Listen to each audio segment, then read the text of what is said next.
live and die. We all live in like that, and then we decompose. But when it becomes cyclical, the cause becomes the effect. And if you apply that to like, I don't know enough about Islam to really talk about it. If we discuss about this cycle, then we cannot get the universe at first place. But if, let's say... Let me give you an example. For example, I'm gonna give this water bottle to him. Yeah. So in the line, you are in the queue, there are some brothers in the queue. Yeah. So if there is an infinite number of people in this queue, and I'm gonna pass it to him, can he get the bottle? If there is an infinite number of people between me and him. If there is an infinite number of people. Do you understand that? Obviously you understand the infinity. But how would... I don't... Let me give you a apply that to the universe context, because I'm struggling to... It's like the infinite regress of dependent things. I don't want to speak on it because I don't know like enough about it. But like Muhammad, right? Person in the flesh. What was he dependent on? Same things we're dependent upon. Oxygen, food. Human being. We don't believe he's God. We don't believe Muhammad, peace be upon him, is God. We don't believe he's some kind of divine in the sense who our Christian believe. We believe he's I'm choking on myself. Sometimes there's a bit of pollen that just comes. It happened to me last time as well. But didn't he make... I don't know enough about it, but what about the Al-Miraj? Like the journey to... Yeah. That's not something a human would do, right? Like make a journey that we know of. Yeah. Because science is based upon induction, right? Would that make him an exception? Yeah, that's what miracles are. They are exceptions based upon the rules that we have, isn't it? But he's still human. But how? He's a human, but the experience is non-human. Yeah, how can he? I think we'll go to the miracles and others. Let's talk about the fundamental things, which is existence of God. Yeah. So, do you so far agree this energy or the power does have some agents behind the energy? Do you so far agree on this? Can't it just be energy? No, because energy cannot. Because energy is dependent. Energy cannot exist by itself. Couldn't the carrier itself just be the universe? Oh no. I mean, I understand that that's like a boundless thing, but like. Do you know why? Why does it have to be strictly physical, strictly line like? Okay, so if you say that energy is universe, then if you look at the third law of thermodynamics, what it's saying, this universal entropy is getting higher and higher every single day, right? Yeah. So if you look at universal atrophy? Entropy, okay. Universal entropy cannot be negative, and it will be higher in the time span, right? So if you look at the universal entropy, maybe it's 25 degree now, 25 degree in today's world, maybe 100 years later it will be 30 degree.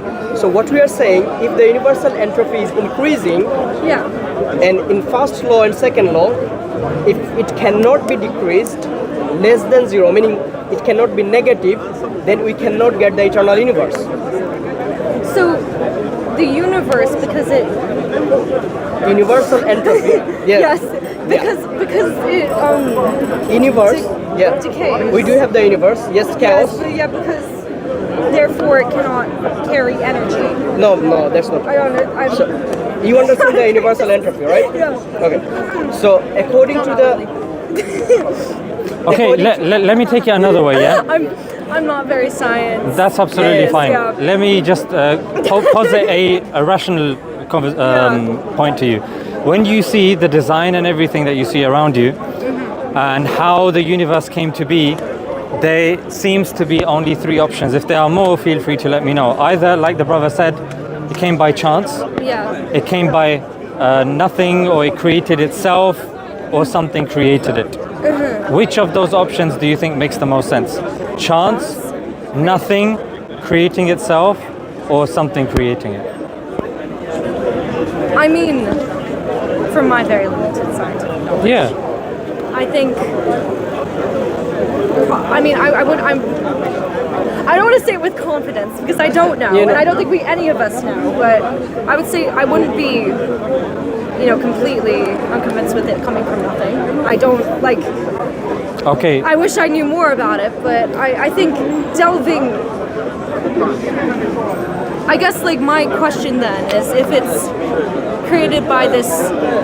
Before we jump to that, Before we jump to that, though, how does it like translate into this life? Into before this we get to universe that, the point we're that living in now. the point that the selection that you've made, the nothing semantically means no thing. Yeah. Yeah, if I have got my hand, nihilo. yeah, ex nihilo, yeah. There's nothing there, no thing, the absence of something. So Yeah. how can the absence of something create a thing? We have no experience, no understanding, no evidence for this even being possible. Yeah, but there's not. I mean, And that's does the that thing make with sense all of to you, the though? That's the thing with, you know, you can throw theories at it. You can. No, think but up does of that make sense every- to you, though? How nothing can create something? On the level. On the. I wouldn't. I'm trying to think about how to answer this. I think. You can answer it however you want, just honestly. Yeah, I mean, I'm not here to get I think you or that- something, yeah. I would need a greater understanding of physics to really. But I wouldn't. But do you understand If nothing? it were to, because right, like from what I understand, right, I think by nothing, what I mean is like that Something. That That's what Lawrence Krauss says. Nothing he believes is something, I mean, which is not really nothing. When you say nothing, we mean absence of everything. absolutely. I think that Absence that's of true. probability, absence of Of everything. Yes. Yeah. So can this nothing? Anyway, one question. Does nothing have any particles or property? I think a particle, like particles, yes. Then it's not nothing. But I think this is using a very strict definition of nothing. It's not. How do Because I we think use there's- nothing I in think our it's the daily matter- life? I think it's the matter that we're talking about that would create a universe and come together and then explode and that kind of stuff. I think, you know, and what such something that created the universe, it's not really within our, like as scientists have tried, it's not really within our current, like even like language to really explain. Let me just burst your bubble slightly. Yeah. When it comes to science, science doesn't claim to answer these questions. Yeah. In fact, questions of morality, questions of why things exist, law of non-contradiction. In fact, even the external world around us can't be proved scientifically. That's why I said we go into a realm called philosophy and rationality, testimony, and inference as well. I think that nothing seems. I think she's drunk. Nothing. I think nothing is well like. It's like a sort of a balance of like, oh yeah, it could be a divine creator or it could be nothing, and it's like I just don't understand why any thing would be more convincing than the other. I think you know the answer to this. When it comes to our understanding of nothing, it means the absence of something. Yeah, but It's not that complicated. I know they make it I think- complicated.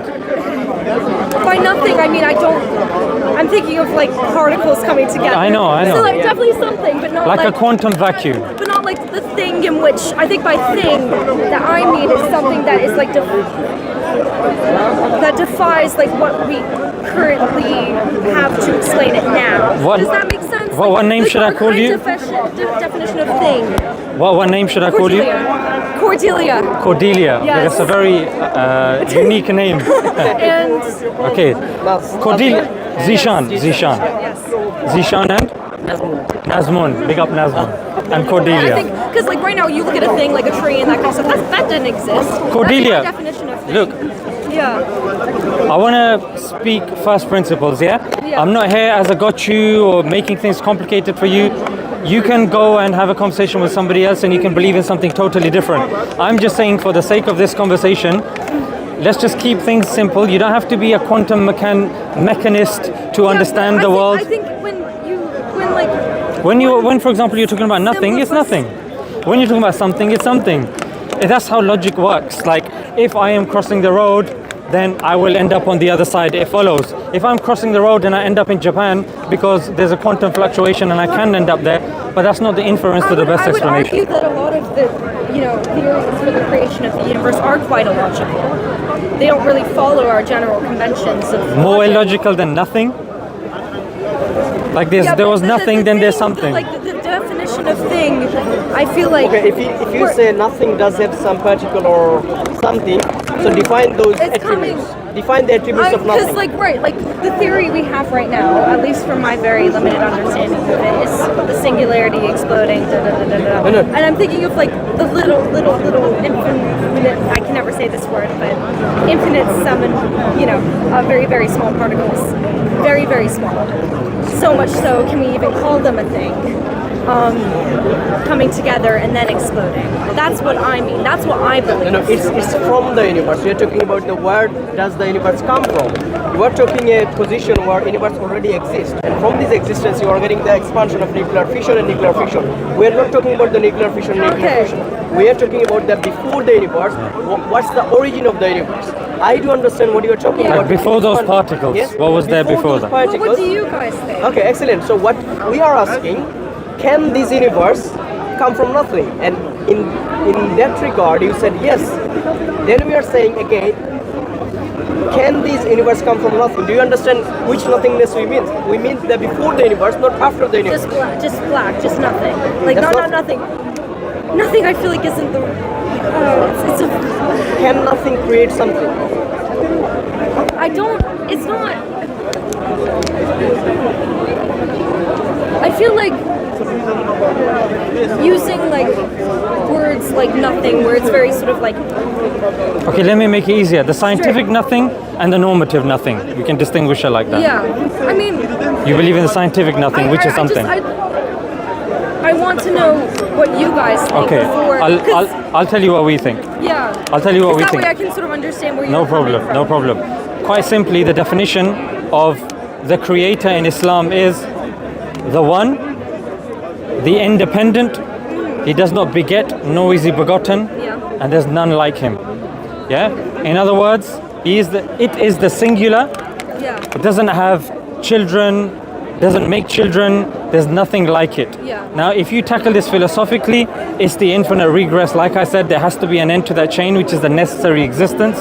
We believe that the end of that chain is a necessary existence that has will, power, which has, intelligence, wisdom, has all of these properties, and we term that as God.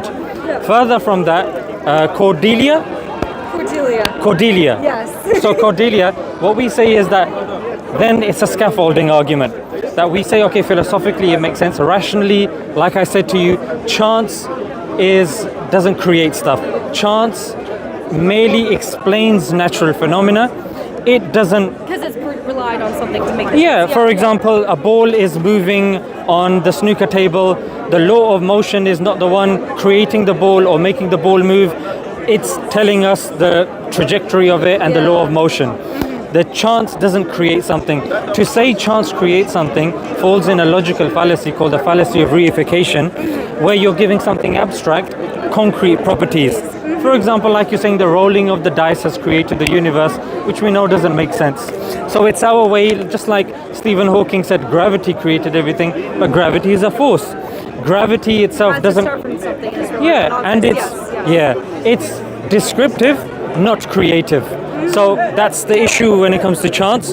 Issue with nothing. That's why I was saying that. Look, hand on your heart, you can either read the book about the 500 pages telling you what nothing is, which the conclusion is it's something, but the issue still remains. Where did that thing come from? And you still falling within this notion, and that's why that science ends there, philosophy begins there, and that's why you say, are we really living in infinite? Because if we are, then let's just say I was to throw a bottle. That was the example that he was giving. If I have to ask someone's permission, he has to ask someone's permission, and it goes on for infinity, I won't get to throw the bottle because somebody has to end the chain for me to be able to do it. So for us to exist means that there is logically an end to that chain. Now the question, Cordelia, is this individual, this being that's created us has intelligence, has wisdom, has a will. Yeah. Now, would he or it just leave us wandering in the universe? Logically and rationally, it doesn't befit that of a wise being to do that. Yeah? It's more befitting of a wise person, even a person that's sitting in front of a canvas. If you put brush to the canvas, it means there's an intentionality, there is a will, like the brother was saying. Yeah? That there is an intention behind it. Now the question would be, which book? Which book makes the most sense, Cordelia? And here we can start looking at scientific things. For example, do you have manuscripts dating to the time of preservation? The Quran is the only one out of the major religions that claims to have manuscripts dating to the time of the Prophet. The language of revelation, is that a live language? Well, we say it is. Arabic is the top 5 most spoken languages on the planet. Jesus spoke Aramaic. That's an endangered language. Christians don't have access to that language. The New Testament is in Greek, Koine Greek. They don't have access to that language. The altered word of the... Do you see? So in terms of preservation, I understand like the whole the fallacy you were talking about is sort of applying this abstract, these concrete properties of which we've developed within our own world to this. However, I think I hesitate a little bit when it comes to that coming from because like you said, this omniscient creator, etc., who taught him that? Who taught that to be? Who taught him to choose? Who taught him to be wise? I think we're just falling, like you said, this infinite chain of who started where, and you can just sort of set up a marker at that point. But there's an assumption there. The assumption is that this creator must follow the laws of the created beings. We believe he's uncreated, so he doesn't fall within the criteria that you're applying to created beings. Why can't then the universe coming from nothing, that doesn't, let's say that didn't follow the same criteria, why can it only not follow the same criteria? Because the universe is dependent. God is independent, like the necessary existence. That's why philosophically the two have different criteria. But how do we know? But philosophically, rationally. Yeah, but can God be explained rationally? Yes. That's what we're doing. No, but how can you decipher this? I believe, isn't it omniscient, omnipotent, being? I think Cordelia, you can make some connection with when you first said there is a power or energy behind this universe. Yes. So if you look at the power or energy, as we discussed, this power doesn't have the ability to do something by itself. So it has to be possessed. So if this power is possessed or this energy is possessed, then there has to have the free will in order to use this energy. Yeah. Yeah? Do you agree so far? Yes. So what we agree, there is a power. Which was a conscious being. Yeah. Yeah. Okay. Okay, so far we agreed then. There is a conscious being. Okay. So what we are saying. So even I didn't. So what you're saying is energy had to be contained in some conscious being, yes? Not in some conscious being. By definition of energy. Yeah, it has to have a carrier. It has to have a carrier, or it has to be possessed by something else. Yes. Outside of just being energy, right? So then, in order to use this energy, there has to have something or someone or some being or some originator which can use this energy by his, her, or it free will, right? Yeah. So we are getting energy, then we are getting it possessed by something else, then we are getting this something else has the free will to use the energy, right? Yes.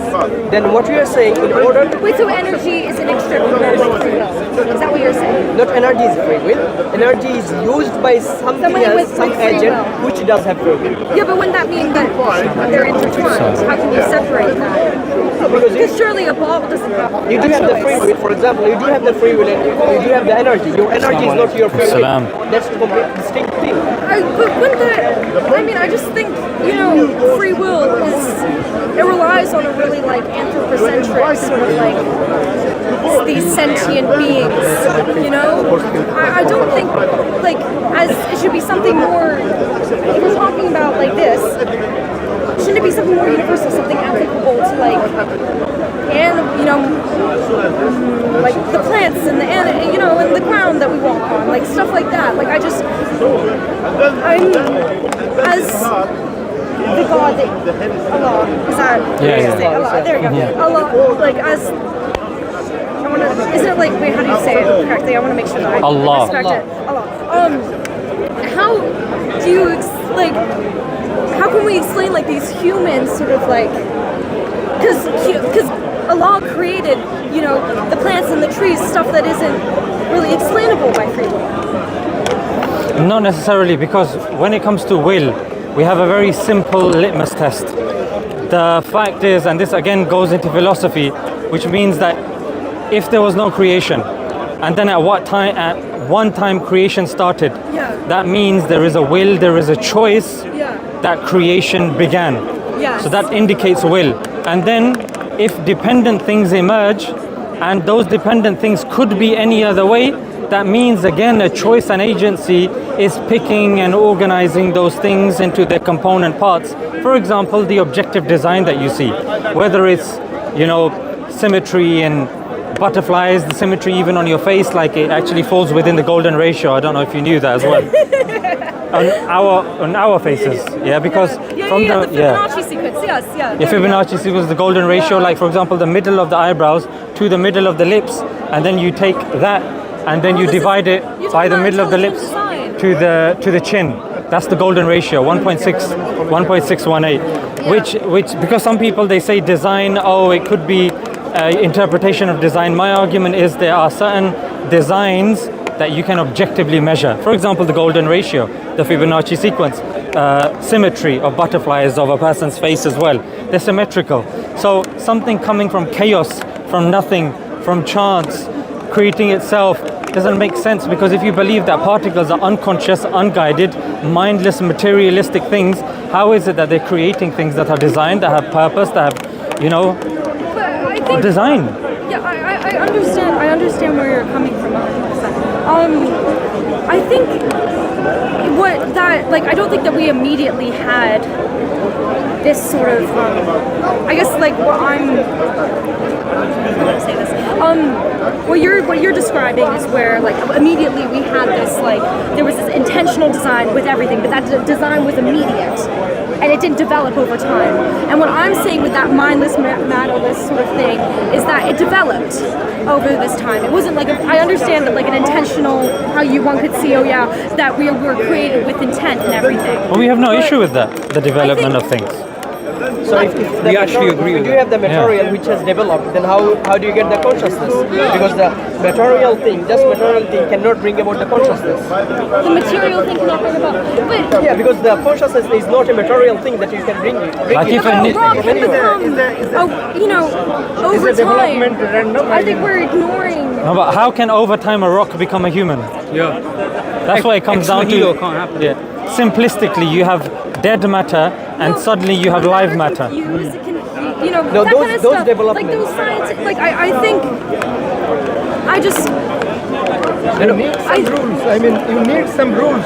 Otherwise, no meaningful development or meaningful outcome will come. You need some guiding rules, guiding principles. You need some guiding principles or rules for development. He's saying if something's just happening by itself, randomly, unconscious, unguided, mindless, materialistic, how does it produce design? Then you have no stable creation. I'm not. It will randomly go into inexistence. I think the intelligent, but there are also but God designed a world where I'm sure that this is an argument that you guys have heard a lot, but a world with war and a world where we hate each other, and surely a creator like that. But it doesn't disprove God. How could God create that? Okay, how you are living peace? But surely, we may be intelligently designed, and we may follow the Fibonacci ratio. Dawah. And I could have 3 eyes, I could have 4 eyes, and not follow the Fibonacci ratio. But I much rather live in a world which is good. Now, for example, if you will live in a world that's good, but that's paradise. This world is a test. And the bad things, I'm sure you agree with this, No, but why we would God appreciate. test us? But we appreciate things via their contrast. We appreciate night because of day, tall because of short, happy because of sad. Yeah, but No, it's just they just come from there and they just want to be famous. Jeep.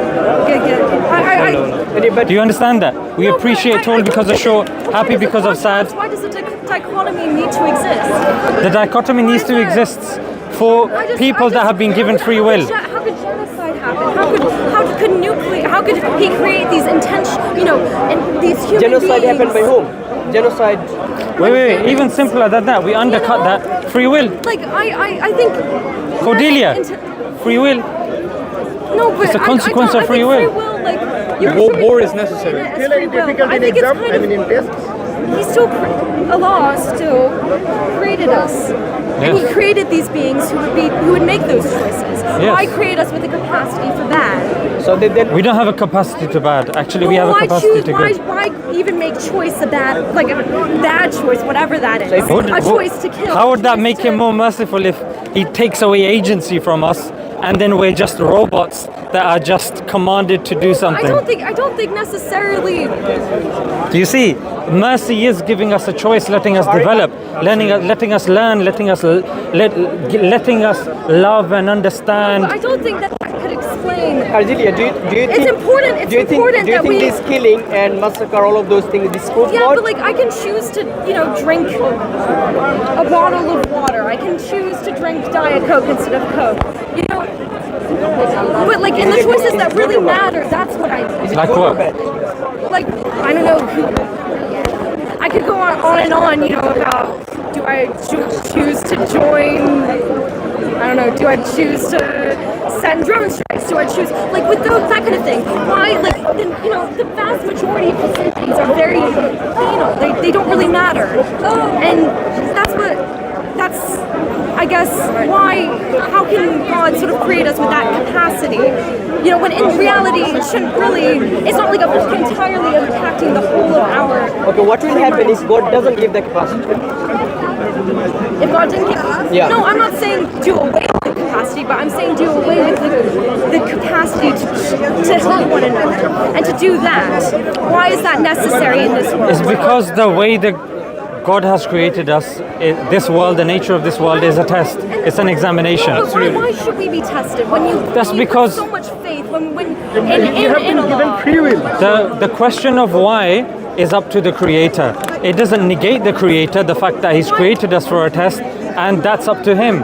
However, the nature and how we exercise that test, that's something that's up for debate. Why? That's up to the creator. I mean, we can second guess that, but that Why doesn't. should the creator have that choice though? Why does he determine that? Why he is shouldn't? it? It's the I just ultimate think authority. that it's I always thought of free will as somewhat, forgive me, but it's sort of absolving him of any responsibility for the world that he has created.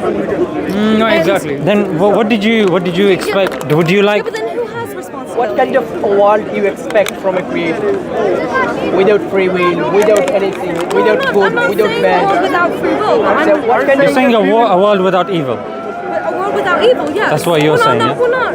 So how do you define good? But isn't that evil itself? A world without evil is evil. Why is Because that? even if a person lives forever, you think that's evil? Yeah. In a world in which, Strong point. yeah, there's a lot of things happening. People that live forever long to die. Dying is actually a mercy. People that live forever. I mean, I'm sure you've seen these movies in which